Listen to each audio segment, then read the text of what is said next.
વક્રીભવન સમજવા માટે થઈ આપણે એક પ્રવૃત્તિ લીધી છે.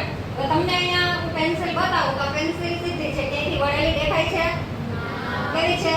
સીધી છે. બરાબર. હવે આ જે પેન્સિલ છે એને જ્યારે આપણે પાણીથી ભરેલા ગ્લાસમાં રાખીએ, હવે તમે જોશો તો પેન્સિલ જે છે એ આ જે સપાટી છે જ્યાં સુધી પાણી ભરેલું છે, એટલે કે ઉપરની માધ્યમ છે હવા છે અને અંદર પાણી છે, તો માધ્યમને જુદી પાડતી સપાટી પાસેથી પેન્સિલ તમને વાંકી વળેલી દેખાય છે.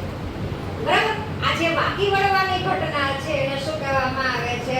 વક્રીભવન. એટલે કે પ્રકાશનું કિરણ છે જ્યારે એક માધ્યમમાંથી બીજા માધ્યમમાં દાખલ થાય છે ત્યારે બંને માધ્યમોને છૂટી પાડતી સપાટી પાસેથી પ્રકાશનું શું થાય છે? વક્રીભવન થાય છે.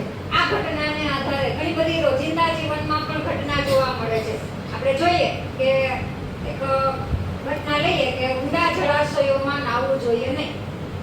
અજાણ્યા જળાશયો છે એમાં નાવવું ના જોઈએ. શું કામે? તો કે તમે ઉપરથી જોશો તો સપાટી છે તમને થોડી ઊંચી દેખાશે, એટલે પાણીની ઊંડાઈ છે ઓછી લાગશે. પણ જ્યારે આપણે હકીકતમાં પાણીની અંદર જઈશું તો આપણને એ જે ઊંડાઈ છે એ વાસ્તવિક જે ઊંડાઈ છે એના કરતાં વધારે ઊંડી છે અને આપણે ઘણી વખત ડૂબી જવાની પણ ઘટના બને છે. તો આ ઘટના પાછળનું વૈજ્ઞાનિક કારણ છે પ્રકાશનું વક્રીભવન, કે હવામાંથી પ્રકાશનું કિરણ છે જ્યારે પાણીમાં દાખલ થાય છે ત્યારે વાંકું વળે છે અને પ્રકાશના વક્રીભવનને કારણે આપણને જે સાચી ઊંડાઈ છે એનો ખ્યાલ આવતો